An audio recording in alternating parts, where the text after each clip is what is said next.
Hmm,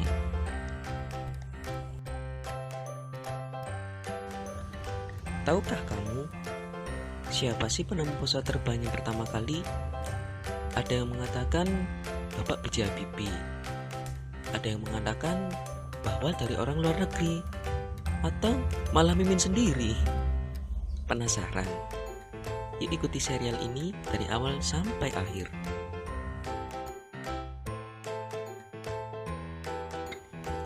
Sebelum itu, bagi teman-teman yang belum subscribe channel ini, jangan lupa pencet tombol subscribe-nya dan nyalakan lonceng notifikasinya, sehingga kalian bisa terus update informasi terbaru dari channel ini, dan author kami lebih semangat untuk memposting hal-hal terbaru yang bisa kalian tonton setiap harinya.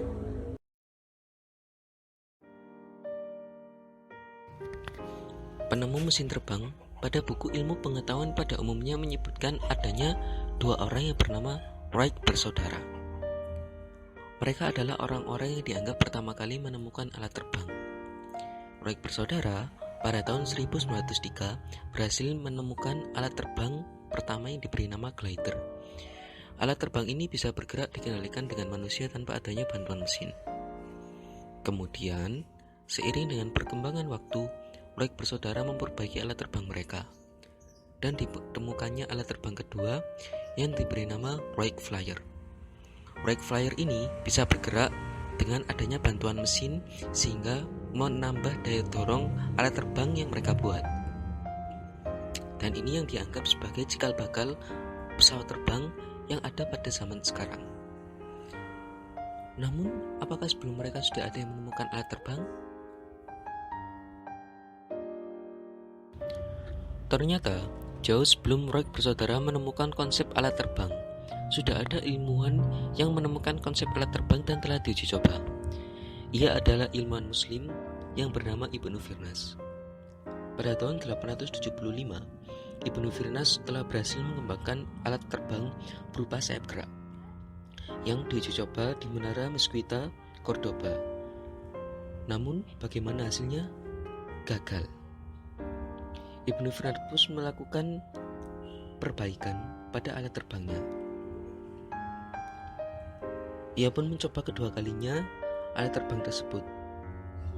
Alat terbang ini diberi nama ornithopter. Ornithopter diuji coba di dataran tinggi Jabal Arus. Ternyata bisa terbang dan lebih baik dari penemuan sebelumnya. Alat ini bisa menerbangkan Ibnu Firnas selama kurang lebih 10 menit. Namun, ketika dia akan mendarat, dia lupa untuk menemukan alat pendaratan, sehingga terjadilah kecelakaan yang menyebabkan Ibnu Firnas mengalami cedera punggung.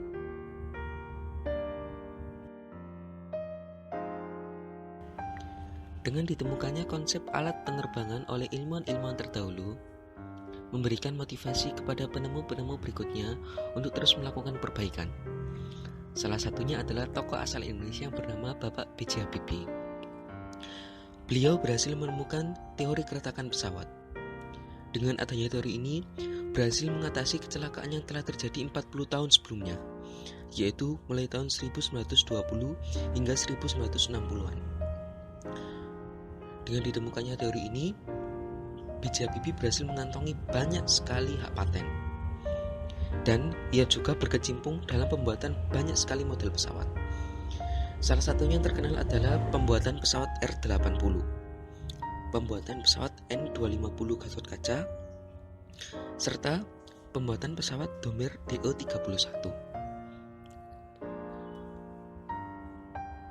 Dengan adanya kiprah dari B.J. Habibie sendiri, membuat Indonesia harum namanya di kancah dunia. Nah, sekarang teman-teman sudah tahu kan? Ternyata di balik penemuan pesawat yang ada sekarang, banyak sekali ilmuwan-ilmuwan yang berpengaruh di dalamnya. Mungkin kita masih mengira awalnya bahwa Wright bersaudara adalah penemu pertama. Ternyata sudah ada penemu konsep terbang sebelumnya, yaitu Ibnu Firnas. Dan di Indonesia sendiri ada Bapak B.J. Habibie yang telah memperbaiki konsepnya. Nah, keren gak sih pembahasan kali ini? Kalau membahas soal pesawat, aku jadi ingat ada pesan dari tokoh Indonesia, yaitu Bapak B.J. Habibie. Semasa hidupnya, beliau pernah berpesan bahwa kamu punya IQ tinggi, tapi gak punya disiplin. Forget it. Nah, itu tadi sekilas mengenai sejarah singkat tentang asal-usul penemuan pesawat di dunia. Untuk teman-teman yang merasa suka dengan video ini, jangan lupa tinggalkan jejak dengan mengeklik tombol like dan tinggalkan komentar yang baik bagi kami. Terima kasih.